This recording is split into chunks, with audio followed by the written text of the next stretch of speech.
Paz do Senhor Jesus, povo de Deus, eu sou a missionária Ruth Benigno, estou aqui ao lado do meu amado para tratarmos hoje de um assunto muito forte, um assunto de extrema relevância e importância. Já tem um tempo, Christian. Eu vou deixar ele cumprimentar os irmãos para depois eu falar sobre essa parte. Fale, Christian, se A apresente. paz do Senhor a todos os irmãos, estamos aqui para apresentar mais um episódio do Benigno Cast. Vamos falar hoje sobre um assunto bem polêmico e o assunto é sobre a ética cristã e como nós devemos proceder em relação a alguns assuntos bem difíceis. Mas ele não fez aquela apresentação, faça. Eu sou o Christian da Ruth. E eu sou a Ruth do Christian. E esse é o Benigno Cast. Pessoal, hoje nós estamos aqui brincando aqui no início, né, para falar de um assunto muito relevante e necessário. O que eu ia dizendo aqui no início é que uma vez eu participei de um debate na Musical FM e eu fui convidada para ficar para para as 2 horas da tarde. Crescendo na fé. E ali uma pessoa fez uma pergunta, essa pergunta nunca saiu da minha mente. Foi um homem que ligou, entrou em contato, fez uma pergunta. Se por acaso, né, um crente se suicidasse, ele iria para o inferno, né? E aí o pastor César, na época, perguntou o que era que estava acontecendo com ele, e se era ele que estava, e ele disse que não queria falar, ele foi muito forte. E é sobre isso que nós vamos falar hoje, né, basicamente. Mas eu estou aqui com um convidado que é uma bênção, é um homem de Deus e muito elegante, né, Com Christian? certeza. Nossa, nós ficamos aqui conversando com ele sobre a gravata dele. Enfim, é o pastor Otávio, ele é casado com a Sulamita, quero deixar um abraço para ela. É o pai da Vitória, pastor auxiliar no Belém, a nossa casa, né? A nossa casa, a nossa Matriz. matriz, exatamente. Ele é do setor 42, ele é formado em teologia pela Mackenzie. Ó, Top. chique demais. É graduado pela FAESP em aconselhamento familiar, ministro do Evangelho, tem livros escritos, é um homem de Deus e é um homem apto a falar sobre esse assunto que é a segurança do cristão. Seja bem-vindo, pastor Otávio. Estamos muito felizes em conhecê-lo e esperamos que esse episódio seja de extrema relevância nesse dia para as pessoas que estão nos acompanhando. Amém. Minha gratidão. Quero também saudar a todos, né, com a paz do Senhor, todos os ouvintes. E para mim é uma oportunidade muito grande participar do Benigno Casting. Está diante da irmã Ruth Benigno, Christian Benigno. Estamos aqui para cooperar com aquilo que for possível ser esclarecido à luz da Bíblia. Amém, pastor. Sem mais delongas, pessoal, muita gente diz que a segurança do crente é Cristo, e de fato nós acreditamos nisso, né? Mas nós temos alguns assuntos complexos acerca desse assunto da segurança, e é muito evitado em nosso meio. Eu nunca vi pessoas falando sobre pena de morte, sobre suicídio, sobre legítima defesa, né? E hoje eu acredito que você vai sair desse episódio com muitas informações sobre o assunto, e vou deixar o Christian fazer a maioria das perguntas hoje, porque esse é um assunto que eu particularmente quero aprender mais sobre ele. Pode fazer? Então, o assunto hoje gira em torno da ética cristã e nós vemos que lá em Gênesis 9, pastor, Deus instituiu o governo civil. Sim, E lá em Gênesis 9, versículo 6, é um texto assim, diferente, forte, que diz assim: quem derramar o sangue do homem, pelo homem o seu sangue será derramado. Porque Deus fez o homem conforme a sua imagem. Então a questão é a pena de morte. Vou começar com esse tema aí, que é difícil. Ela ainda vale para os dias de hoje? Lá em Romanos 13, Paulo fala que o Estado foi colocado para o bem, para punir o mal. Então, a pena de morte é válida, os governos podem executar alguém condenado. olhando à luz da Bíblia, antes de adentrarmos, eu quero deixar aqui muito bem estruturado o tema que os irmãos estão tratando em pauta, muito Sim. relevante, a segurança do cristão. João capítulo 14, foi Cristo que determinou para nós essa segurança, né? Quando ele mesmo diz: a minha paz vos dou. E a paz que Cristo está nos conceder aqui não significa ausência de conflito, sim, ausência de problema. Jesus, quando ele nos dá a condição de termos a paz que somente ele a produz, ele está dizendo, mesmo diante das aflições, das dificuldades, dos ventos contrários, dos desertos que nós estamos e teremos que atravessar, quando Jesus ele diz, a minha paz vos dou, ele está dizendo, mesmo em detrimento a tudo que ocorre no mundo, quem está em Cristo tem segurança. tem paz. Uau. Eu fico muito satisfeito com a paz de Cristo quando ele ressuscita. A primeira coisa que ele organiza, que eu vejo como os pilares da igreja, João 20, versículo 19, ele se apresenta diante dos discípulos, estavam trancafiados, com medo, porque haviam matado o mestre. E Jesus nem bate na porta, se apresenta a ele com o corpo glorificado.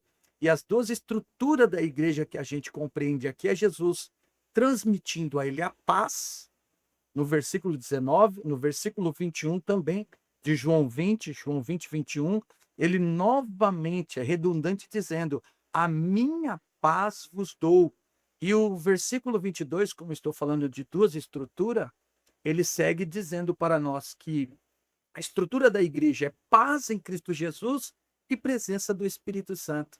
Amém. Versículo 22, quando ele sopra o Espírito Santo para com os discípulos, para com os crentes naquela oportunidade. Então a gente vê aqui as duas estruturas da igreja, paz e presença do Espírito Santo. Certo. Maravilha. Pastor, e como conciliar Romanos capítulo 13 com o ensino de Jesus sobre a misericórdia e sobre o perdão, ali de Mateus, no Sermão da Montanha, do capítulo 5 ao capítulo 7. Como que o senhor vê essa autoridade do Estado para punir e também o ensino de Jesus, né, sobre a questão da misericórdia, a questão do perdão e também da absolvição, né, porque Cristo absolveu pessoas que estavam ali, chegaram diante dele, como a mulher adúltera, por exemplo, a mulher samaritana chegou ali com um histórico já de que as pessoas a rejeitavam, né? Então, como que o senhor consegue conciliar um ensino e o outro? Eu fiz a introdução falando sobre a segurança do crente. O crente tem paz e presença do Espírito. Agora, retornando à resposta do nosso irmão Christian sobre pena de morte, a gente consegue visualizar tanto o texto que ele nos deu a referência, Gênesis capítulo 9, versículo 6, sangue por sangue, vida por vida. Também nós olhamos o texto de Êxodo 20, versículo 13, que vem a norma, né, instituída pelo Senhor como mandamento de não matar, que muitos tentam se absolver mediante esta postura do sexto mandamento, que é não matar, mas não consegue perceber e adentrar ao texto bíblico que agora a irmã Ruth nos dá a referência, sobre as autoridades que têm a legalidade de colocar em pauta a execução mediante as normas que são estabelecidas. Perceba, irmã Ruth, que quando a Bíblia trata de misericórdia, usar de misericórdia para com os misericordiosos, aqui o texto está deixando uma forma muito clara de que devido aos cometimentos de crimes contrários à lei, aqueles que são alcançados de misericórdia, muitas vezes são os que praticam misericórdia, e não aqueles que infringem a lei. Porque a gente tem um costume de querer absolver quem cometeu o crime, e, na verdade, existe uma lei já instituída para ele não praticar o crime. Então, é mediante esses dois posicionamentos que nós vamos aqui dialogar. Certo. Lá em Atos 25, 11, sobre pena de morte, né?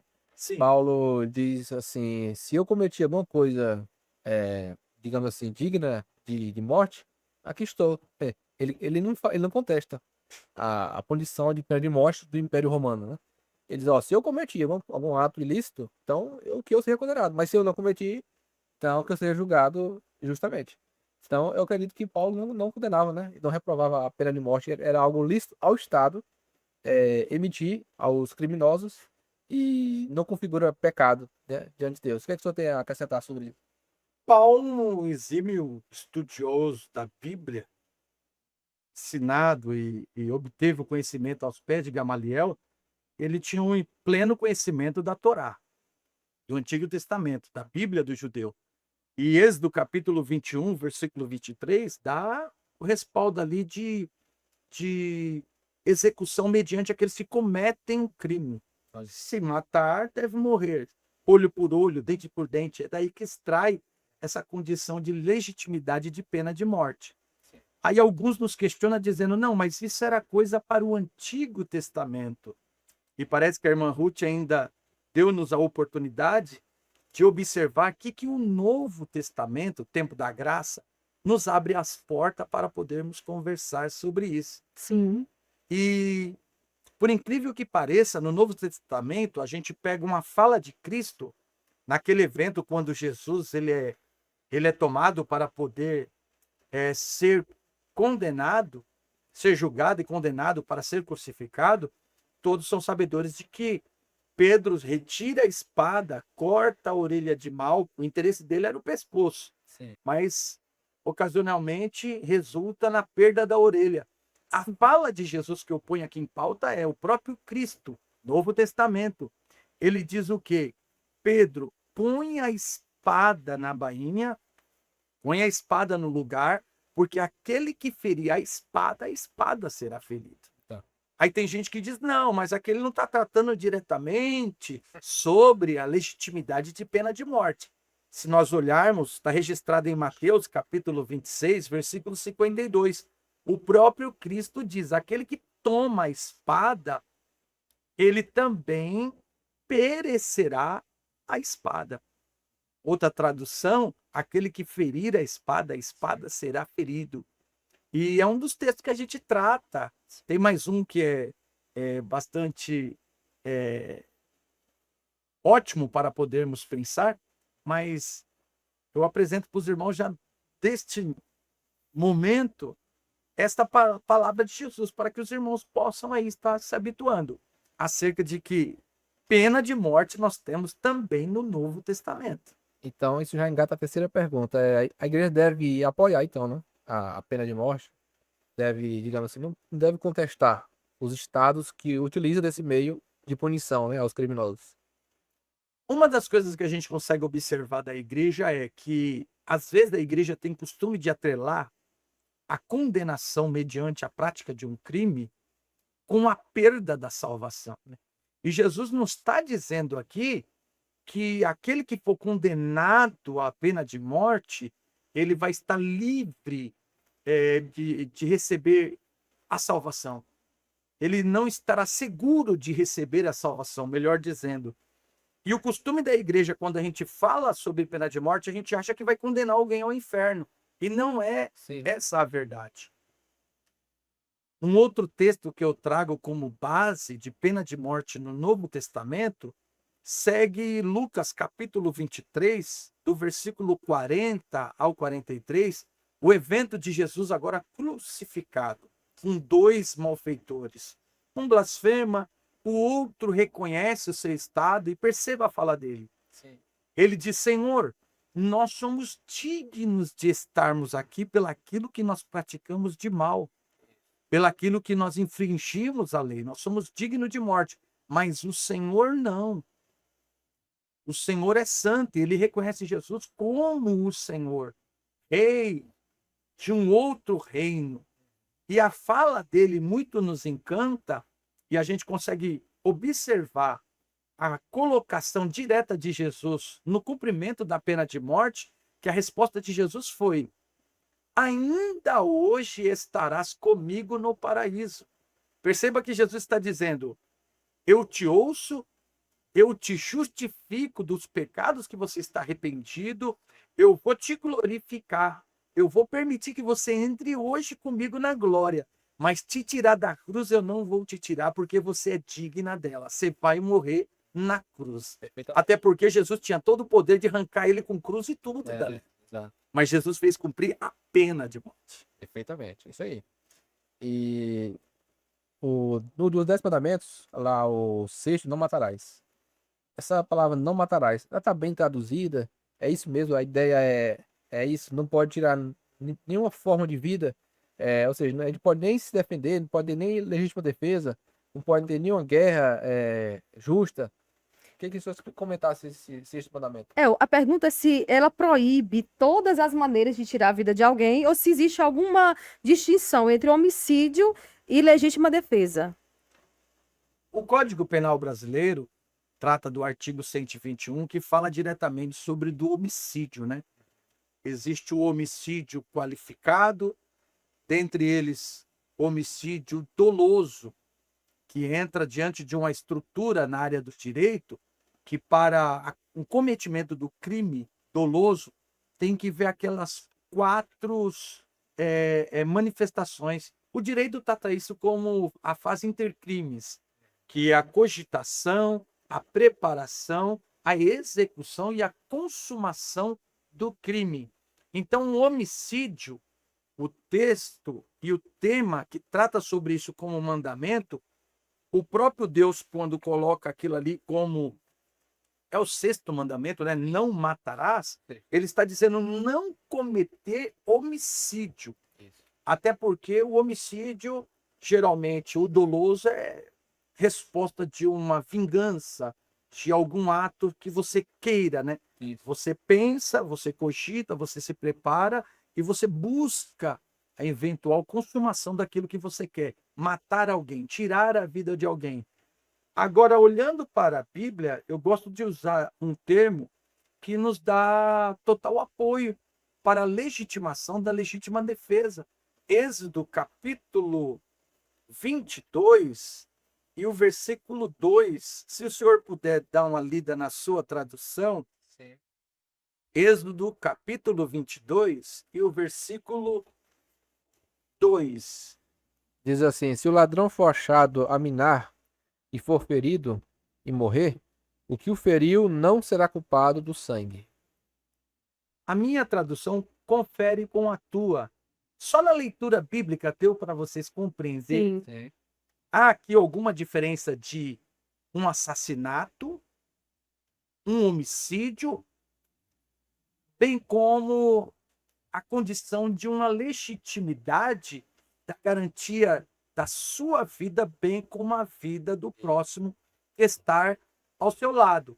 Então, a partir do momento que você age em detrimento para poder salvaguardar a vida de alguém e, infelizmente, aquele que você responde a uma injusta agressão resulta na morte, já não é configurado como um assassinato.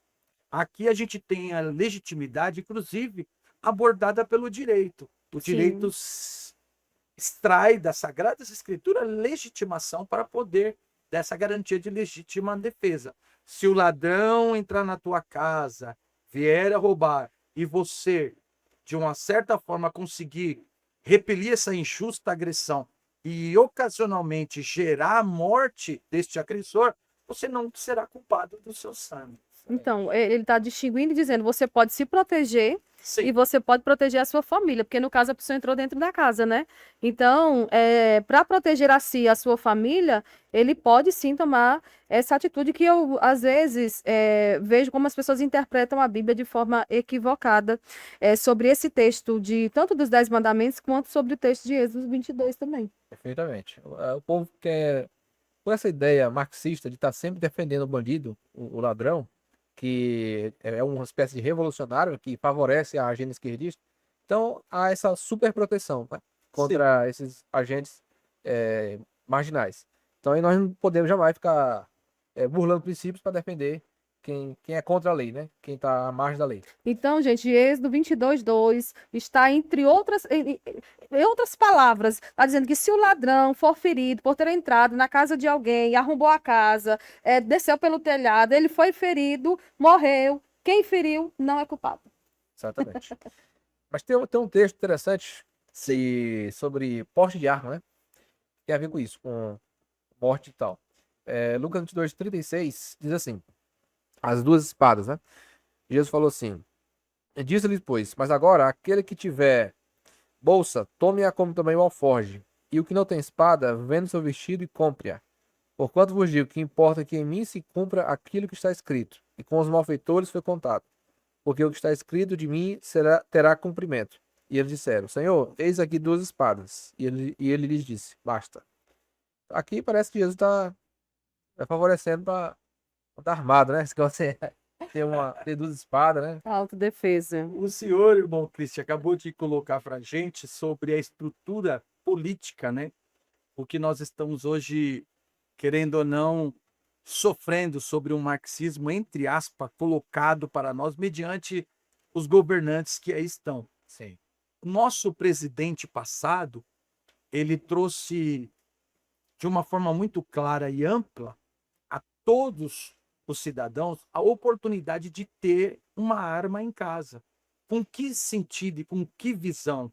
O objetivo dele, sem dúvida, é gerar segurança para o cidadão. É.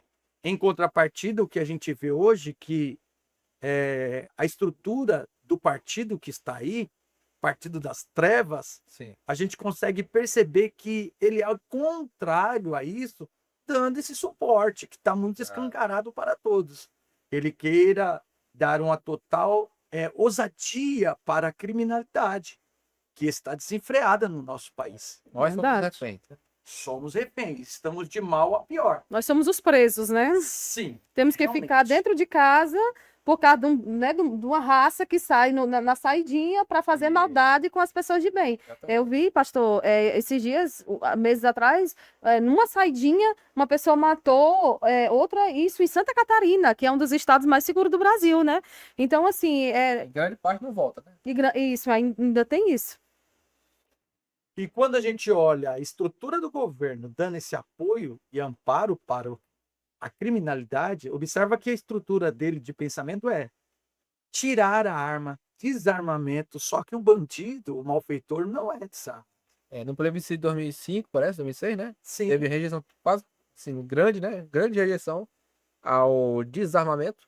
E mesmo assim, o governo, digamos, não se importou com isso, atropelou essa votação, esse plebiscito, e ainda fez a campanha de desarmar a população, forçando o povo a entregar as armas, né?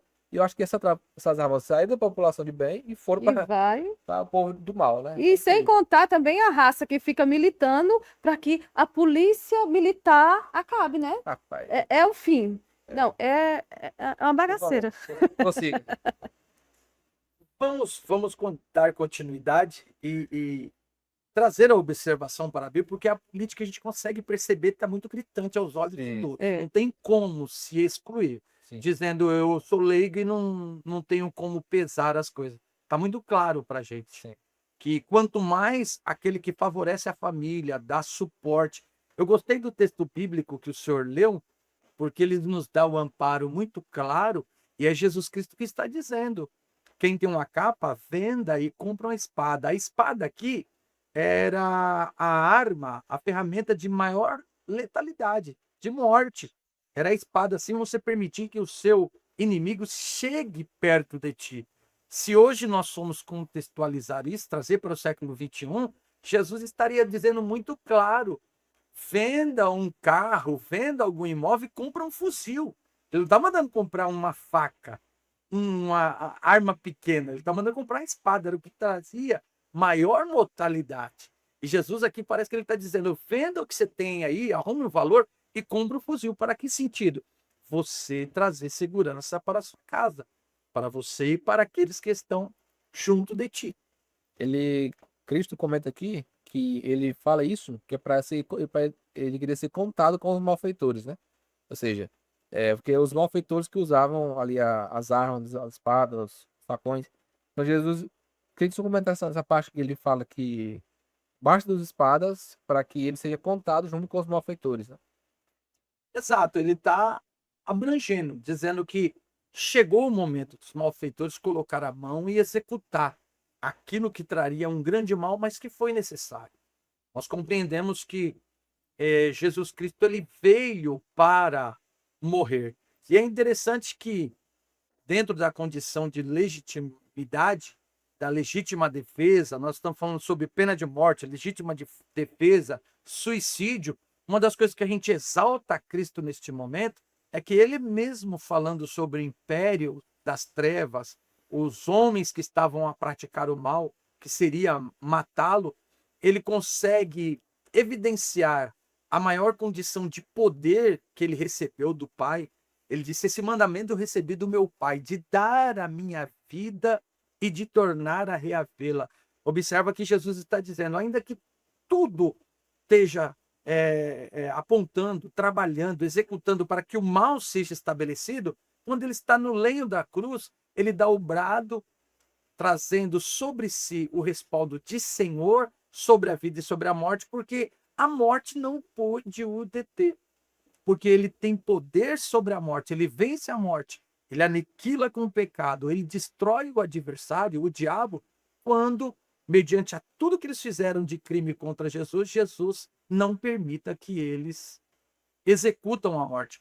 Aí a gente consegue enxergar a graça de Cristo olhando para ele, sim, dizendo ao Pai, Pai, perdoa-os porque eles não sabem o que fazem. Sim. E ele entrega a sua vida vencendo a morte. Amém. Então concluímos que o cristão pode se defender. O cristão pode usar da legítima força. defesa, né? Contra malfeitores que invadem sua casa. Se tiver a oportunidade de reagir a um assalto e ele vê que tem condições e a pessoa, o bandido ali tá encosta para ele, né? Isso. Tá para reagir e dominar ali, né? A situação. E esse assunto, a gente está falando ele, para você que está em casa, com bastante responsabilidade, Sim. né? Para saber até onde você pode ir. É claro que nós não estamos motivando ninguém a reagir a um assalto, reagir a uma situação que você está em desvantagem. Mas você pode ou não pode se defender. E isso também, pastor, saindo um pouco do campo do uso, né, da força, como que o senhor vê essa questão da legítima defesa acerca de pessoas que estão vivendo um ataque? Né? Por exemplo, na igreja e fora dela, por exemplo, você pode ser acusado de alguma coisa. Como que, biblicamente, essa pessoa pode usar a força que tem, as armas que tem, os meios também, para proteger, não só a si mesmo, mas também a sua família, proteger... eu lembro que uma vez o pastor Eliseu Rodrigues falou que nós temos 3 coisas principais nessa vida, que é o nosso chamado, a nossa família e o nosso nome. Então, muitas das vezes, hoje, as pessoas, por divergirem teologicamente de uma coisa, acabam tendo o outro como inimigo, atacando. E isso dentro da igreja, fora dela, em todas as áreas. Como que o senhor vê essa questão de usar essa legítima defesa, mas nesse âmbito, no âmbito das ideias, da conversa, ou no âmbito dos ataques mesmo, né, de processo? O senhor acha correto? Porque muita gente fala, mas o irmão não deve processar o irmão, mas nem todo mundo é irmão, tá? Pastor, como que o senhor vê essa A questão? palavra muito utilizada no nosso meio é litígio, né? Que é o crente processando o crente. Eu gostei de quando vocês trabalham muito a cautela, o equilíbrio, a sobriedade. Por que razão? Até diante dessas condições, nós temos o parâmetro bíblico. Eu lembrei aqui quando a irmã Ruth falou sobre você usar a força necessária. Isso não significa você extrapolar, porque você está diante de Deus. Sim. Teve um fato que ocorreu na minha vida lá em 2000, trabalhando aqui na Lapa, servindo a Polícia Militar do Estado de São Paulo. Após a gente prender 4 bandidos, o 5º foi para o escritório. E ele entrou dentro do escritório, eu fiquei na porta fazendo a segurança para mim, para o meu parceiro.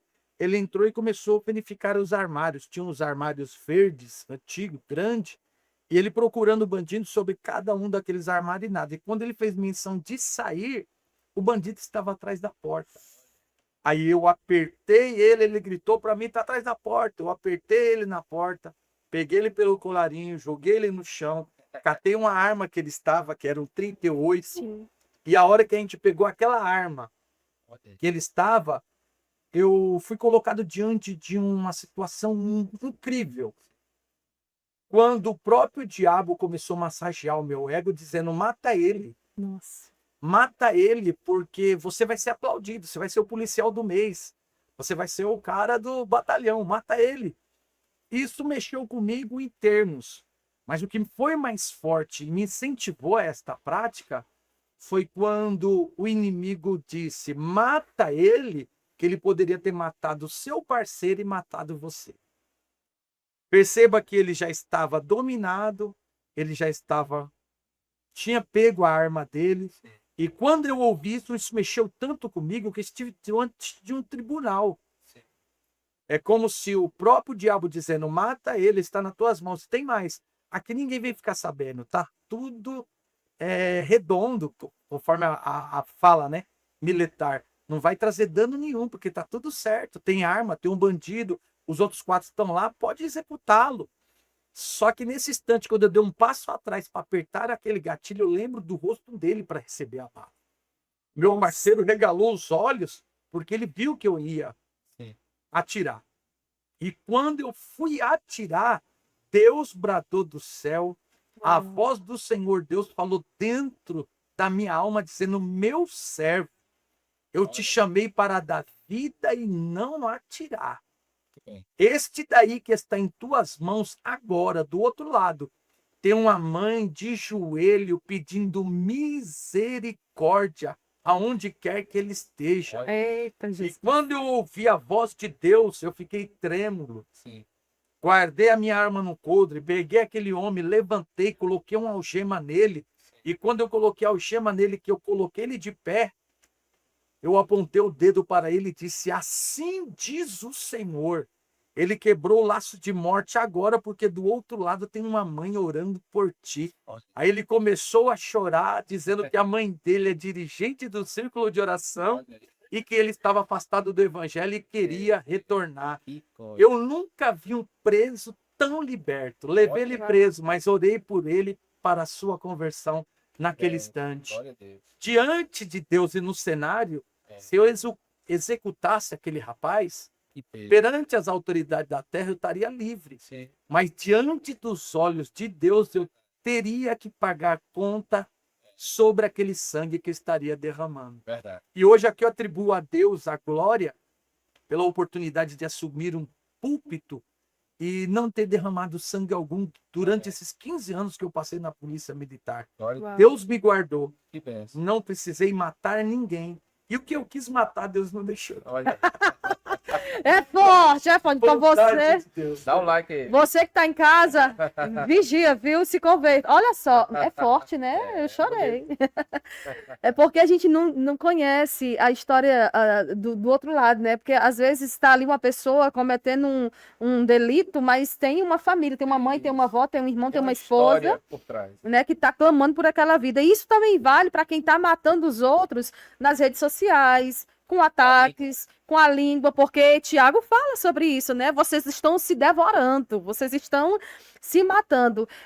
Nessa questão da legítima defesa, como eu lhe fiz a pergunta, o senhor acredita que o crente pode usar as redes sociais para se defender de uma situação que ele é vítima, ou ele tem que entregar para Deus? Porque eu vejo muitas pessoas dizendo, deixa Deus tratar, mas até quando a vítima deve ser silenciada e deixar esses ataques, né, continuarem, evoluírem sem se posicionar. O que o senhor faria, o que o senhor aconselha as pessoas que estão em casa a fazer? Caso de calúnia, difamação, injúria, essas coisas. Para esse tipo de crime, existe a penalidade coerente. Tanto calúnia, difamação, injúria, as autoridades podem lhe dar a condição, né, de respaldo daquilo que você sofre. Todavia, pelos nossos pastores, tanto recebido orientação do meu pastor José Miguel, como de pastores dos quais eu já fui pastoreado, por sermos cristãos, a melhor condição é orarmos e entregarmos nas mãos de Deus. Até esses dias eu sofri uma situação, né, simples, mas traz um dano. Quando eu troquei de setores dentro da igreja do Ministério do Belém, o antigo pastor ao qual eu era pastoreado, ele pediu para cortar todas as minhas agendas que eu estava já agendadas nas festas. Capaz. Aí eu fui até o meu pastor, me reportei a ele. Ele falou: meu filho, você tem orado? Eu falei: pastor, por bondade de Deus, a gente dobra o joelho. Ele falou: dobra o seu período de oração e fecha a boca, porque a melhor coisa é Deus que nos justifica. Então, o conselho que eu tenho aos irmãos, por pior que seja o dano, por mais danoso que seja, não tem causa de que quando a gente coloca na mão de Deus, que Deus não nos justifica e que Deus não faça com que o nome dele seja glorificado. É verdade, nós temos vivido isso para a glória de Deus. E isso leva-nos a outra pergunta, né, Christian? Isso. Agora vem aquilo que é o mal maior que você pode fazer contra você mesmo, né? Sim. Que é o caso, vamos falar agora da categoria de um pecado bem grave. Que Não, é... mas tem uma outra pergunta. Como equilibrar o ensino de dar a outra face Ah, tá. Sim, sim. com a realidade de situações de perigo extremo? Você está ali em perigo. Mas aí o que você deve fazer, né? Mateus, com base no texto de Mateus 5:39. Eu achei bacana a pontuação que os irmãos trouxeram sobre esse texto. E eu vim orando e pedindo a Deus uma direção. E o Senhor, dentro do carro, falou comigo de forma muito clara. Jesus, ele está falando aqui de aquele que recebe uma agressão na face. Ele está falando sobre alguém que toca num caráter, que fala alguma coisa sobre ti. Até porque Jesus não está tratando aqui sobre vida e sobre morte. Está tratando sobre caráter. Até porque se fosse sobre vida, como que você vai doar a vida e depois ter outra vida para... É. Então, uma coisa que é muito clara sobre a legitimidade, legítima defesa, sobre a pena de morte. Mais uma vez, a gente consegue concluir trazendo um pensamento bem equilibrado, sóbrio, é de que Jesus está dizendo, se você for ferido no seu caráter, permita que eles te firam mais. Por que razão? Porque você sabe aquilo que você tem cometido de justiça diante de Deus, ainda que a justiça seja feita contra você. Basicamente o que a gente acabou de Sim, tratar, né? sim. E Jesus não está tratando sobre vida e morte. Então ele está dizendo, sofreu algum agravo sobre alguma denúncia, sobre alguma injúria, sobre alguma calúnia, você é justo diante de Deus, deixa que Deus te justifique. Ainda que você sofra mais, não venha se posicionar no sentido de querer trazer dano a essa pessoa, deixa que Deus ajude. E pro judeu, dar um tapa na cara, essa que é a pior ofensa que você pode É. fazer com ele, né? Jesus falou, ó, ainda assim, a pior ofensa que alguém pode lhe fazer, perdoe, né? Dê a outra face. Exatamente. Sempre entrega mais do que aquilo que as pessoas esperam, né? Exatamente. Mas longe de nós, se nós temos a oportunidade, o adversário, o inimigo, o malfeitor, adentra sobre a tua casa, quer te fazer um mal. Ainda essa semana eu ouvi um dos exemplos que morava aqui em Santo André, pastor José Gonçalves, da família Debaixo da Graça. Ele disse que ele saiu de Santo André porque um bandido entraram na casa dele pela primeira vez e ocasionalmente apareceu o cunhado dele, eles fugiram. E eles ficaram alguns dias longe de casa, na casa dos pais, e retornaram para a casa dele. E justamente no dia que ele retornaram, os bandidos invadiram a casa dele de novo. Meu Deus. E quando invadiram a casa dele, foi um teor de tanta agressividade que ameaçaram estuprar a esposa dele, matar, violentar. Então ele ficou diante de um cenário horrível. Sim. Isso trouxe a condição dele ir embora A Bragança para Paulista. a Bragança Paulista. Ele saiu de Santo André e foi para a Bragança Paulista.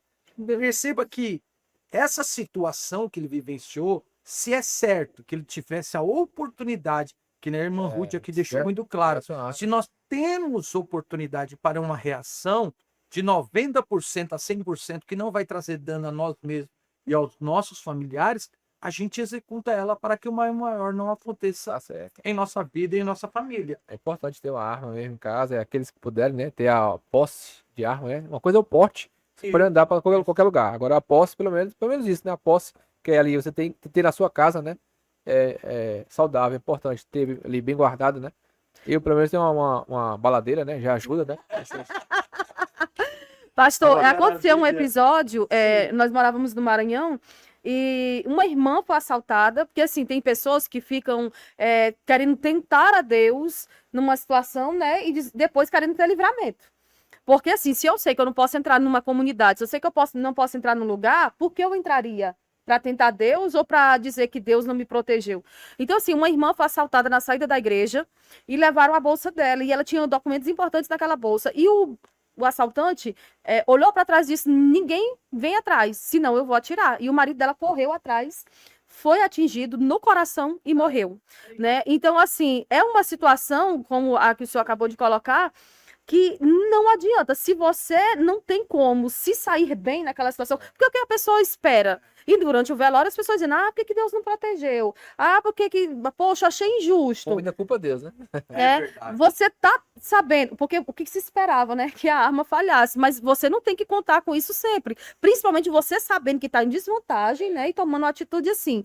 Então tem horas que a gente precisa ter sabedoria para saber até onde ir. A mulher perdeu a bolsa e o marido, né? Pensou? Por falta de vigilância. Sim. Você vê que foi exatamente isso. Um caso ocorreu aqui na Zona Leste, de uma senhora junto com o esposo, quando entraram dentro do carro saindo do culto, o rapaz encostou na porta para roubar, o irmão clamou, sangue de Jesus tem poder. Isso veio à tona, caiu na mídia, todos os caras tomaram conhecimento.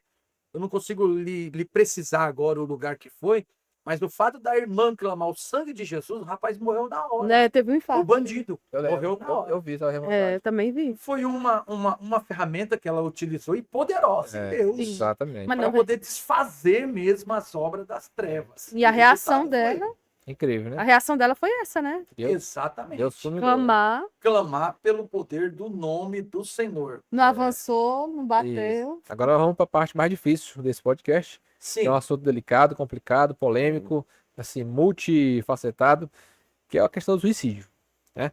Nós somos totalmente contra essa prática de autoextermínio, né? Que tá sendo substituída essa palavra, né? Suicídio por autoextermínio, né? Sim. E a gente quer saber se a Bíblia condena o suicídio em todos os casos. Todos os casos estão indefinitivamente ali, estão condenados.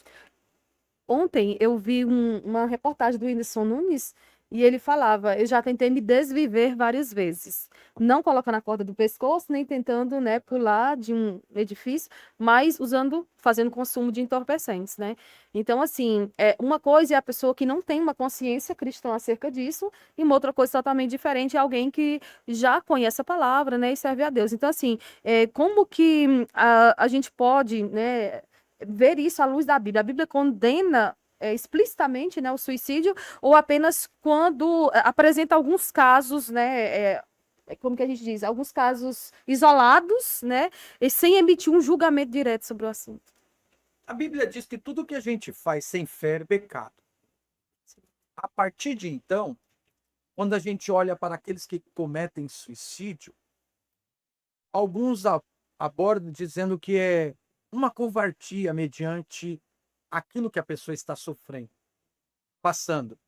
Eu tive uma experiência na família terrível, mas antes de apresentar essa experiência, eu quero dizer aos irmãos que à luz da Bíblia, quando a Bíblia condena o assassinato, o suicídio é atentar contra a própria vida. Sim. É você ocasionar a morte em si mesmo. Então, pelo mandamento do Senhor, a gente vê que já é contrário, já é ferir Com certeza. a ordem de Deus, a lei de Deus, que é não matar. E aquele que atenta para com a própria vida comete o suicídio, entra nessa condição de estar cometendo um homicídio. Ainda que a lei brasileira ela não condena, ela ajuda, ela estende as mãos para quem passa até pelo suicídio tentado, aquele que tenta e não Sim. chega à consumação, o Brasil ele não coloca penalidade alguma. Sim. Quando olhamos para algumas outras nações, ainda elas tratam isso daí com uma seriedade muito grande, a ponto de penalizar aqueles que tentam contra a própria vida, o suicídio. Sério? E olhando para o fator, sempre dando ênfase aqui à palavra equilíbrio que os senhores estão trabalhando, a gente vê a valorização da vida. Então, em hipótese alguma, a gente pode dar margem, dar suporte para aqueles que cometam suicídio. Anos passados, a gente viu lá no Rio de Janeiro um pastor que cometeu suicídio. E houve muitas falas dizendo, coitadinho, aquele ar de sofrência para com aquele pastor. Mas quando você olha e analisa o resultado daquilo que causou um suicídio, você consegue perceber que há uma covardia pelo mal que aquele homem praticou. Sim. À luz da Bíblia, às vezes a gente vê alguns homens que cometeram suicídio. Sansão, Juízes capítulo 16, versículo 29 a 30, é um caso isolado, o de Sansão que comete o suicídio. Sim. Mas quando a gente olha para Aitofel, 2 Samuel capítulo 17, versículo 23, a gente observa que ele se enforca após o resultado de tanto dano que ele traz na vida de Davi. Você vê que a covardia de neutralizar-se, de se matar, de se suicidar-se, é mediante o mal que ele havia praticado. E é um ato de extremo egoísmo, né? Extremo egoísmo. Consigo e com as pessoas em volta que estão ficando. Se anula para não querer encarar o mal que ele tenha feito diante dos seus líderes, da autoridade, no caso aqui, diante do seu rei, diante de Deus. Ele se anula. A gente vê Saul também, que comete suicídios. 1 Samuel, capítulo 31, de 4 a 6. E a gente também vê Judas, Mateus capítulo 27, versículo 5. Judas, ele comete suicídio mediante essa covardia. Ele fez tanto mal que ele olha para si mesmo a ponto de neutralizar-se e não enfrentar de cara aquilo que o nosso irmão Pedro fez. Cometeu o pecado pior Sim. diante de Cristo. Porém, ele assentou, se arrependeu e entrou pelo caminho do perdão. É interessante que as figuras bíblicas que se suicidaram, todas elas tinham um caráter totalmente distorcido Deturbar. e estavam influenciadas, a maioria delas estavam influenciadas por Satanás, estavam com o caráter manchado, não é exemplo de nada. Então, uma pessoa que entra pelo caminho do suicídio está, digamos assim, na mesma galeria deles. Está com caráter deturpado, está influenciado por Satanás também. Está indo pelo caminho totalmente negativo, reprovável. Então, é algo a se pensar. Judas se suicidou. Abimeleque, Saul, Aitofel, figuras assim extremamente egoístas, que estavam em pecado, estavam influenciadas por Satanás. Então, uma pessoa que comete isso, olha aí os exemplos em quem está se espelhando. Olha as pessoas que quem está se parecendo. Então, isso é problemático, né? O único caso que me gera dúvida é as pessoas que têm problemas mentais, né? E Sim. faz isso. O que será que acontece? A Bíblia diz que nem os loucos errarão o caminho. É. Já é uma condição diferenciada de tratamento de Deus. Eu disse aqui o caso de Sansão também, que é totalmente contrário, porque Sansão ele tem corrente teológica que aponta ele como um sacrifício. É a missão suicida, né? Ele ainda que resultou morte no seu caso, mas o melhor bem que ele estava fazendo para a nação era destruir os seus inimigos. Sim. E agora, sobre essa situação de suicídio, em que momento a pessoa ela adentra para o cometimento, eu coloco um caso vivenciado na minha própria família. Deixa eu abrir meu coração aqui com os Sim. senhores. Eu casei em 2002, sendo o filho caçula de 15 que meu pai teve. Olha aí. Oportunidade de se dar um glória, né? Meu Meu pai e pai minha novo. mãezinha, 15 anos, tiveram 15 15 filhos. filhos. 15 filhos. Sou mais novo. E eu sou o mais novo, sou o Ok. caçula. E quando eu casei em 2002, o desejo do meu pai e da minha mãe era ver um netinho da rapinha do tacho, né? E no primeiro ano foi muito bom ser bajular. Cadê? Tem filho? Tem novidade aí? Desse mato não sai coelho, aquela coisa toda, né? Foi muito, muito gostoso. Passaram 5 anos e filho não vem. E agora? Quando chega no 6º ano, minha esposa é gestante. Glória a Deus, converso com todo mundo, minha esposa vai estar gestante, nós vamos gerar. Vem o filho. Dia 15 de outubro de 2007, ela sofre aborto espontâneo e perde aquela criança. Superamos diante daquele hino da Andréa Fontes, que estava no auge. Tudo isso é permissão de Deus. Sim. Glorificamos a Deus e atravessamos esse mal de 2007. Em 2008, novamente ela gestante, em agosto. E a gente, Deus, agora é a hora da minha bênção, agora é a hora da minha vitória. E você quer ver um homem bobo é quando ele vai ser pai pela primeira vez. Conta para todo mundo, né? É na escola, é na faculdade, é na igreja, é na família, é uma bênção. É no trabalho. Só que dia 26 de setembro, após o Senhor me dar uma visão que eu havia preparado ela, porque Deus me mandou preparar ela. Um momento de distração, ela brincando, eu falei, querida, e se você perder essa criança de novo? Ela fechou o semblante e disse, eu prefiro morrer junto. Porque o nosso filho era muito desejado, era muito querido, preparado para ser recebido pela nossa família. Sim. E quando, dia 26 de setembro, ela passa por esse aborto espontâneo novamente, Meu Deus. foi difícil demais Aí. para a gente vivenciar e passarmos por esse deserto. Sim. Eu lembro que eu recordei de uma profecia da nossa irmã Raquel, que ela disse, filho, você está diante de um túnel muito escuro, mas lá no fundo tem uma luz. Uma luz. Que lindo. Eu falei, Jesus é prova. E eu não sabia que essa prova seria esses 7 anos para poder gerar. E quando acontecer esse evento, dia 26 de setembro, com a minha esposa, a gente conseguimos ultrapassar 2008, chega a 2009. Então, eu orei em 2009, Senhor, agora é o ano da minha bênção, é o ano da minha vitória. E quando chega dia 11 de fevereiro de 2009, após uma viagem, nós retornamos achando que ela estava gestante, veio as regras para ela. E o dia que ela passou foi muito tenebroso.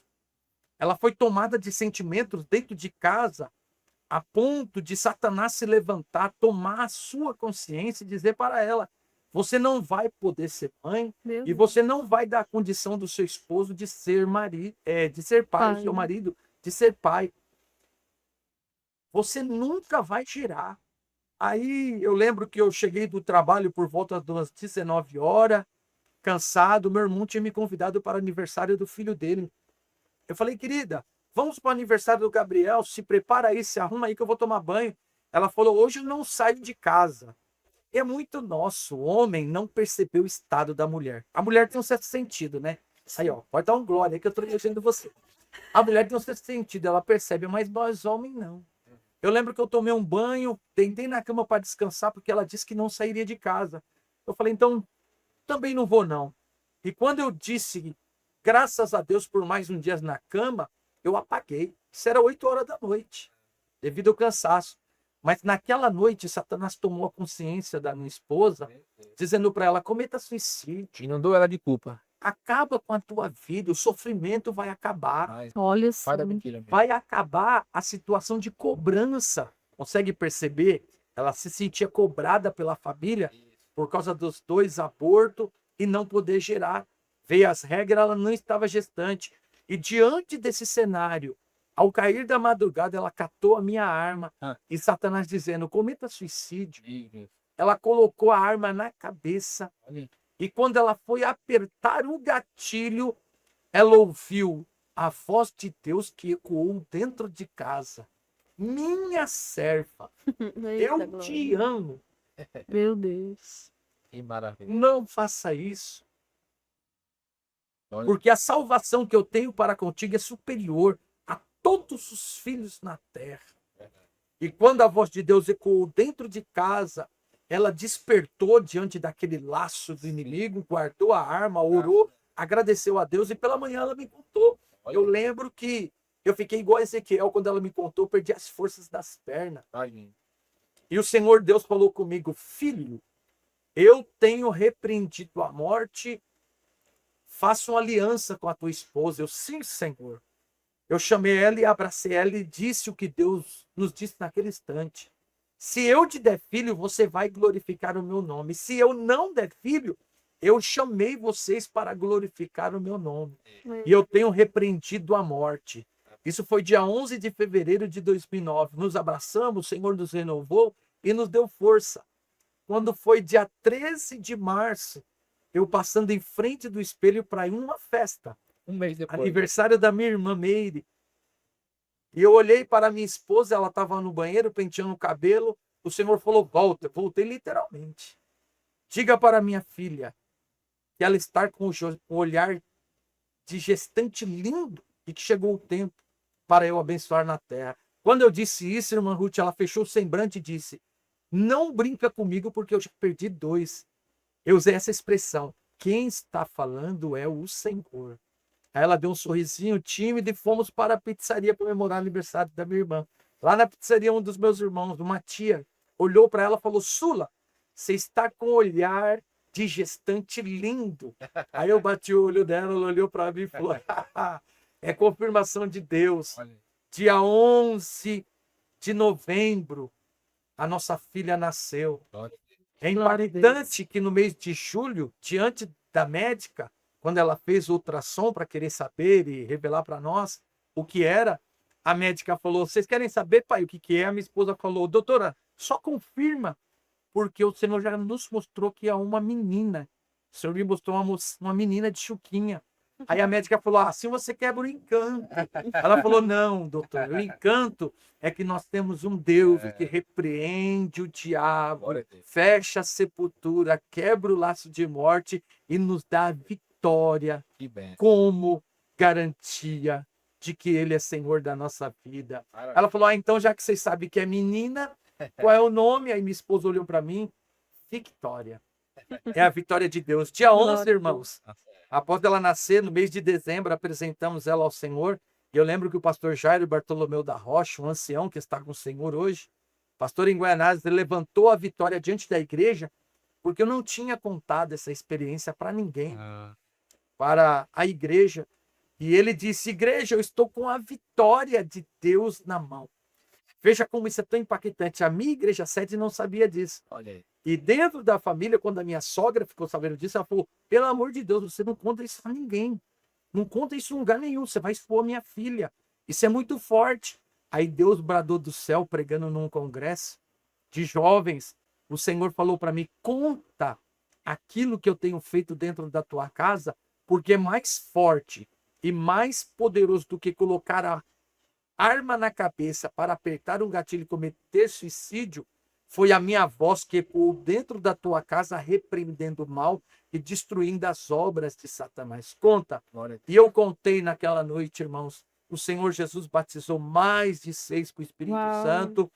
E aonde Deus tem nos lembrado, a gente conta essa experiência que é para a glória de Deus. Deus repreendeu a morte e nos deu a nossa filha Vitória. Glória a Maravilha. Deus, Glória que a Deus. forte, que testemunho lindo. O pastor tem muita experiência com Deus, né, Isso, Cristian? com certeza. Ó, Bessa, eu lembro que o pastor também passou por um livramento de morte também. O senhor, sua esposa passou e o senhor também.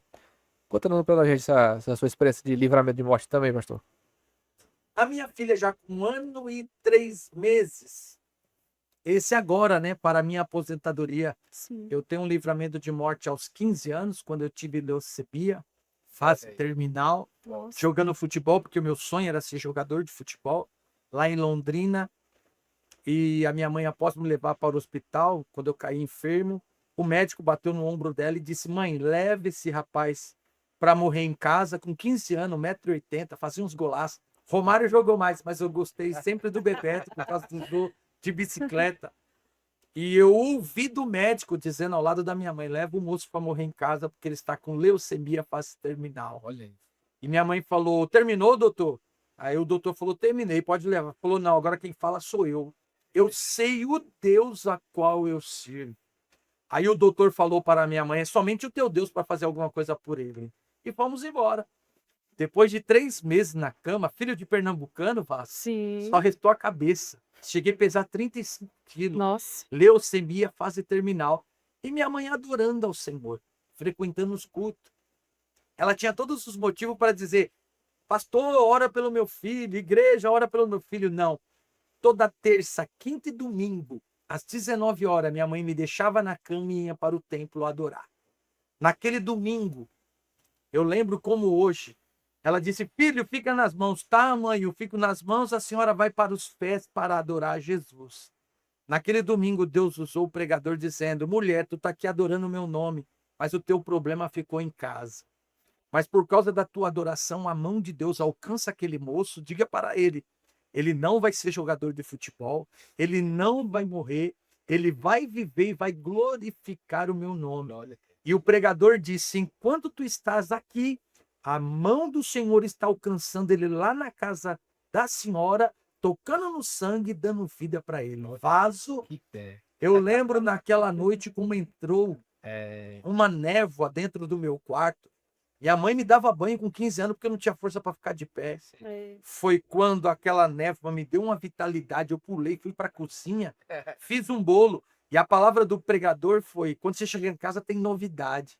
E a novidade, eu à mesa, comendo bolo. Olha aí. E vivo, Vasco. Que pé. Se passaram Glória. 33 anos e eu estou vivo para a glória Eita, glória. de Deus. É E o que eu fogo. contei para ele aqui, desculpa dar continuidade aqui, ainda que seja extrapolando um pouco meu tempo, eu contei para ele que 1 ano e 2 meses da minha filha, eu dei um beijo nela e falei: o pai vai embora. Eu estremeci do pé do cabeça e o diabo disse para mim: vou te matar. Eu falei: vai matar não, Satanás. Voltei até a minha filha, dei um beijo e disse: papai vai trabalhar, mas volta. Olha o perigo de você falar que vai embora, viu? Não usa mais esse termo não. E eu lembro com a minha moto, eu tinha uma 150 Honda, indo trabalhar, e pensando aquilo, o diabo disse que vai me matar. Meu Deus, andando até devagar, mas 40 por hora na estrada, olhando. e um carro na contramão de direção. Era por volta das 19 horas, já estava escuro. Um carro na contramão de direção ia pegar o de frente. Eu consegui tirar a frente da moto, ele bateu no meu pé. Quando bateu no meu pé, abriu o meu pé, trouxe um grande prejuízo, sangue para todo lado. Eu falei, Deus, eu vou morrer. Foi quando Deus me respondeu dizendo, não, você não vai morrer. Eu vou te aposentar e vou te deixar livre para fazer a minha vontade. Então, mediante a este acidente, Olha aí. fui socorrido, foi feita uma cirurgia. É incrível que na moto quebrou 2 peças de aço, porém o meu osso ficou intacto e não quebrou. É até um tema que eu trato do meu livro dizendo, né? O aço, o osso e a mão. Que Eita. o aço da moto se quebrou, 2 peças de aço, que troca a marcha e o pedal. O osso meu ficou intacto por causa da mão de Deus, Uau. que não permitiu Olha, com que mal maior tivesse ocorrido comigo. E o resultado disso foi a minha aposentadoria. que É benção. Deus cuidando de mim. E aí, É Deus Tem me tempo agora, abençoando. tem tempo para dar para pregar, para Fazer obra de Deus, Liberdade né? para se Viajar. ao Evangelho. Glória a Deus. Pastor, meu esposo pastoreou uma igreja em Santa Helena de Goiás. Na época da pandemia, estávamos morando no Goiás. E aconteceu um episódio de que o irmão de uma moça que congregava com a gente se suicidou. E aí meu esposo foi convidado para fazer o culto fúnebre, né? Sim. E aí ele fez aquele culto, não se referiu à pessoa que havia cometido suicídio. E há 2 anos também aconteceu um episódio numa das agendas que eu fui cumprir. Cheguei na cidade, chegamos cedo na cidade, né? E fomos bem recebidos pela igreja, fomos hospedados. Por volta de umas 10 horas da manhã, pediram que a gente se arrumasse, porque eles iriam passar, porque tinha acontecido algo muito forte. E aí fomos para a casa de uma das líderes e, chegando lá, o pai do vice-presidente do campo tinha se suicidado, um senhor com mais de 80 anos. Aquele homem estava com o coração muito inflamado por situações que haviam acontecido naquele dia. Ele levantou, pela manhã a esposa ficou deitada, ele disse, pode continuar deitada porque você não vai fazer almoço hoje. Foi algo assim que marcou também a gente, né? O congresso foi cancelado, a cidade toda, uma cidade muito pequena, ela foi mobilizada, né, por causa daquela situação, tendo em vista que a igreja é forte e as pessoas praticamente todas conheciam essa família. E também, eu estou contando a experiência da sua esposa, durante esses últimos meses nós estamos sofrendo em algumas áreas e estávamos morando em Santa Catarina e quando aconteceu alguns episódios com a gente assim muito graves, de calúnia, de situações assim muito difíceis, nós morávamos no 6º andar de um prédio e um dia à noite, eu com muita insônia, eu ouvi claramente Satanás falando também na minha mente, pula daí porque não tem mais jeito. Né? E as pessoas naquele dia, eu tinha lido vários comentários de pessoas dizendo, agora não tem mais jeito, acabou o ministério, afundou e tal, e nós não havíamos cometido nenhum pecado, né, Christian? Então, assim, foi algo muito... Eu entendo o que a sua esposa passou, porque existem momentos na vida que Satanás tenta nos fazer entender, acreditar que não tem mais jeito mesmo para a nossa vida, mas Satanás é mentiroso, ele é o pai da mentira. Então, nós precisamos confiar nas promessas de Deus, porque sempre vai ter uma luz no fim do túnel e Deus, ele transforma tragédias em recomeço. Óbvio que eu não ouvi a voz do diabo, estamos morando aqui em São Paulo, já era algo que a gente já premeditava já há algum tempo. 2 anos, né? Faz 2 anos. E Deus preparou esse momento para cuidar de nós, para mostrar o quanto nós somos amados, que tem uma igreja que nos ama, que tem um povo que nos respeita, né? A gente sabe que os haters estão por aí, por todo lado. Mas eu queria lhe fazer uma pergunta. Como a igreja deve lidar pastoralmente, né, com alguém que cometeu suicídio? Como que faz esse culto fúnebre? Principalmente em relação à questão da salvação e da graça de Deus. Porque muitas das vezes as pessoas querem ouvir, não, tá com Deus, tá no céu, tá salvo, tá tudo bem. Do normal, do normal, né? A situação aí é terrível. É terrível quanto a experiência que os irmãos têm vivenciado. Mas eu costumo dizer que o culto que nós executamos é para Deus Sim. e não é para quem está sendo velado. É. O deveria ser colocado em vez de culto fúnebre, é cerimônia fúnebre, né? Cerimônia, né? É um culto que nós estamos oferecendo a Deus no instante ali, pela passagem da vida. Existe casos de suicídio, existe casos de irmãos que reconciliaram, existe casos de irmãos que reconciliaram no hospital, no último momento. E paira sobre nós essa preocupação de fazermos um culto. Mas eu aprendi que a grande situação que nós temos que dar valor aqui é para a glorificação do nome de Jesus para os vivos e não para com os mortos. Até porque sobre condenação e sobre salvação, quem trata é Deus. E é Deus que nos surpreende. É bem verdade que a gente consegue perceber o ambiente. Nós somos espirituais. E há momentos que a gente consegue perceber, definir o ambiente, a maneira que está sendo tratado, está sendo ali realizado aquele trabalho. Agora, eu até fiquei impactado mediante a pronúncia da irmã Ruth, da experiência que vivenciou, e é o que a gente diz e direciona ao povo. Mesmo diante de você ouvindo voz, tendo a tentação, o laço, sendo alvo do inimigo para o cometimento de suicídio, a gente não é livre disso. Porque o adversário ele é sujo, Satanás é mentiroso, que nem a irmã Ruth precisou para nós. E ele lança os dados inflamados dele. Recentemente, um pregador renomado no meio do nosso ministério, ele cometeu suicídio lá, parece que ele estava em Amazonas. No norte, isso.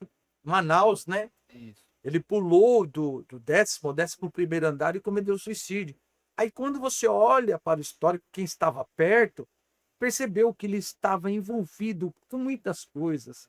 Havia se separado, tinha uma filha pequena, diante do glamour que se apresenta em meio aos pregadores, negócio de carrão, casona, viagem, ele tinha contraído muitas dívidas e mediante a isso eles querem meio que justificar o cenário e a resposta que ele dá, mediante tudo aquilo que ele criou. E a gente vê ele cometendo, ele trazendo essa situação para com a vida dele, a consumação de um suicídio. A gente lamenta. A melhor coisa diante do que a irmã Ruth disse é: não existe problema que Deus não resolva. Se é dívida, Deus ajuda a gente pagar. Se é alguma calúnia, creia que Deus tem poder para justificar-nos. Agora, em momento algum, a gente pode dar a validade ao nome de Satanás, a vontade de Satanás, a vontade do diabo, que ele veio para matar, roubar e destruir. E o quanto ele quiser ele lançar setas para querer nos trazer a destruição, ele vai fazer isso. Eu percebo, irmã Ruth, agora, para te voltar a palavra, que é uma unção de Deus sobre as nossas vidas, que mediante o assunto que nós estamos tratando, de tamanha seriedade, assim como você foi alcançada pela mão do Altíssimo, que te brindou, que te protegeu, que hoje está te dando a oportunidade de ver que tudo que você passou foi vento e tempestade que ficaram para trás, e chega um momento de bonança na sua vida, eu digo mesmo para com a minha esposa.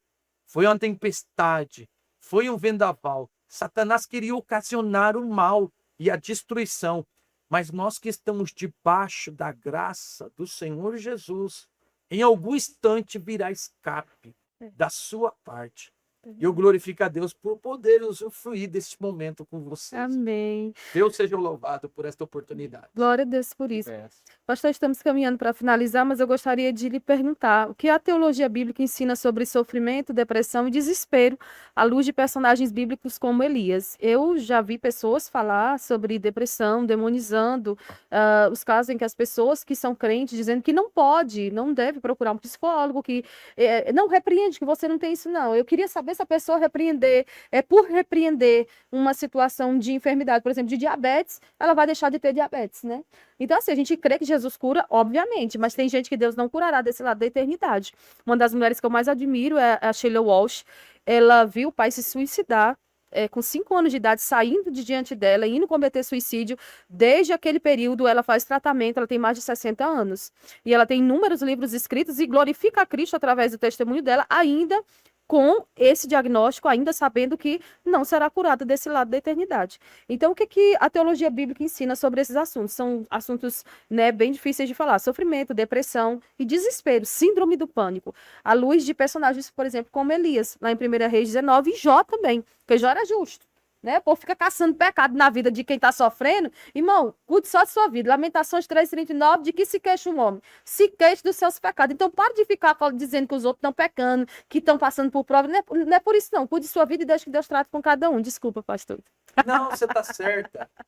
Olhando para esses dois personagens bíblicos, tanto Elias como Jó, perceba que a Bíblia ela é dissertativa. Cada mente tem uma compreensão. A teologia está aí para poder nos aproximar da construção do saber pelaquilo que a Bíblia nos oferece e a interpretação mais coesa do texto. Quando alguns pregadores utilizam esse texto dando ênfase para o século XXI de que a doença do mal é a depressão, e eles atraem e titulam que o nosso irmão Elias ele estava em um quadro depressivo muito extremo, na minha simplicidade de compreensão, Elias não tem depressão. E eu digo isso com que parâmetro bíblico? Quem tem depressão perde a noção de tempo, das suas necessidades básicas, que é a alimentação, da percepção de vida, dor, sentimento, sofrimento. Não quer banhar, não quer... Não quer se banhar. Ele perde totalmente o quadro. Ele perde totalmente a noção do quadro da sua vida, dentro das coisas necessárias que são precisas ser executadas. E quando a gente olha para Elias, aí eu vou expor a minha forma de interpretação do texto. Quando Jezabel diz que vai matar Elias, eu interpreto que o maior medo de Elias não era morrer, e sim perder a vida por uma mulher. De forma desonrosa, né? De forma desonrosa. Até porque, voltando aqui no cenário de depressão, que homem que depressivo consegue perceber? Caiu fogo, Deus não está no fogo. Veio terremoto, Deus não está no terremoto. Veio vendaval, Deus não está no vendaval. Veio raios, trovões, Deus não está. Veio uma voz meiga e suave, e ele percebe que é Deus. Irmão, quem está em depressão vai ter um modo sutil de perceber a maneira que Deus fala. É aqui que eu tiro totalmente a condição de que depressivo, ele também tem a condição de ouvir a Deus e perceber a Deus. Porque para mim Elias não está depressivo. Ele está com medo. Por isso que ele fala, Deus, me mata. É melhor eu morrer nas tuas mãos do que na mão de uma mulher. O problema dele é esse. Jó, na mesma condição. Tem gente que diz que Jó está depressivo. Que depressão é essa? Que ele olha para a sua carne sendo destruída pela enfermidade e ele profetiza para si mesmo, dizendo, carne minha, ainda que você se consuma até os ossos, por certo, eu sei que o meu Redentor vive, por fim, ele se levantará em meu favor. Irmão, que depressão é essa? Sofrimento? Sim. Angústia? Sim. Mas o quadro de depressão eu não posso concordar dizendo que Elias nem Jó estava sofrendo depressão. É forte. E pastor, para finalizar, em temas tão delicados como vida, morte, qual que deve ser o papel da igreja? A igreja deve lidar com justiça, misericórdia ou equilíbrio entre ambas as coisas? Eu vou também aproveitar para pedir o senhor para fazer suas considerações finais, olhando para aquela câmera, deixando suas redes sociais, e quero dizer que eu quero estar novamente com o senhor em breve. Né, Cristian? Foi uma conversa muito produtiva, tratando sobre um outro assunto, ou até mesmo participando de um debate. O nosso convidado de ontem, ele é contra a pena de morte. Sim. Então, vamos fazer aí um debate, quem sabe? Será uma maravilha. Então, pastor, como lidar com isso, né? Entre a vida e a morte, né? São assuntos muito delicados. Qual que é o papel da igreja? O que a igreja deve fazer? Exercer justiça, exercer misericórdia, em todos os três assuntos aqui que nós tratamos, ou exercer esse equilíbrio? A minha esposa, antes de sair de casa, ela perguntou para mim de uma forma muito direta, dizendo, querida, e acerca da mulher adúltera, que a irmã já comentou aqui sobre a sua condição. Percebe que ali Jesus, quando perdoa ela, mesmo ela diante de uma condenação, porque o adultério, mediante a lei do levirato, deveria ser condenada à morte, mas Jesus não leva a consumação da morte dela, fazendo cumprir a lei, porque Jesus ele é muito justo. E uma das coisas que ele procura diante dela é: cadê os seus acusadores? Foram embora, Senhor, porque todos eles tinham pecado. Então Jesus disse para ela: eu também não te condeno, porque para a condenação tem que ser formulado um tribunal. Quem acusa, quem julga e quem faz cumprir a lei. Sim. Agora, não tendo essa oportunidade, Jesus oferece para ela perdão. E pensando bem que aqui trata-se sobre um pecado. Só que quando a gente vai para a condição de vida e morte, é tratado de outra maneira. Por isso que eu volto a dizer que a melhor forma da igreja saber lidar com justiça, mesmo colocada aqui no século XXI, ela tem que ter este equilíbrio, uma dosagem, uma sobriedade, uma cautela para poder tratar com o assunto. E encaminhando para minhas conclusões, todo assunto que trata sobre vida e sobre morte, eu acredito que o Brasil está aquém de favorecer tanto a igreja quanto a população. Porque a gente vê de uma forma gritante muitos favorecendo aqueles que cometem crime. Hoje, desculpa a expressão, mas parece até que está na moda feminicídio. Os homens que estão matando as mulheres. E você consegue perceber que há um agravo muito grande diante dessa situação, olhando para dois personagens da Bíblia, Zacarias e Isabel. Zacarias significa justiça. Isabel significa fidelidade. Zacarias, juramento. E quando a gente olha para o lance matrimonial, os dois pilares que mantêm um casamento é o juramento e a fidelidade. Fidelidade da mulher está atrelada ao respeito. O juramento do homem está ligado à vida. Por isso que Paulo intitula que Cristo é o Senhor da igreja, porque ele deu a vida à igreja na mesma condição que o homem está para com a condição do lar. Ele presta um juramento diante da esposa, dizendo para ela: eu te amo até que a morte nos separe. E a condição aqui que o apóstolo Paulo ele dá o respaldo de que nós temos o exemplo de Cristo, de como ele amou a igreja e se deu por ela, nós devemos assim executar pelo juramento. O homem ama a esposa a ponto de lhe dar a sua vida em favor a ela. Só que o diabo, que é o opositor, aqui a gente consegue compreender a razão pela qual hoje se cumpre muito a execução de homens matando a própria esposa, cometendo feminicídio. Por que razão? O homem que fez o juramento e que está desprovido da presença de Deus, automaticamente Satanás toma a vida dele, o pensamento dele, e ao invés dele dar a vida, ele ocasionalmente está tirando a vida do seu cônjuge. Eu lembrei disso porque, tratando-se de vida e morte, aqui está a minha consideração final. Vida e morte. A melhor condição de equilíbrio é que o país coloque leis para poder valorizar a vida, trazer o ganho para a vida, e se tratando de vida, para que não ocorra a morte, a lei que eu direciono aqui é a penalidade com a mesma significância da vida. Se você matou, você deve morrer. E isso não significa que vai perder a salvação. Lá nos estados, alguns estados da América, dos Estados Unidos, tem a pena de morte, mas isso não significa que quem cometeu um crime, lesou alguém com morte, vai morrer no mesmo instante, a ele não vai dar a oportunidade de salvação. Não. Ele vai passar pelo rigor daquilo que a penalidade traz morte, mas durante o tempo ele vai ser evangelizado para alcançar a vida eterna.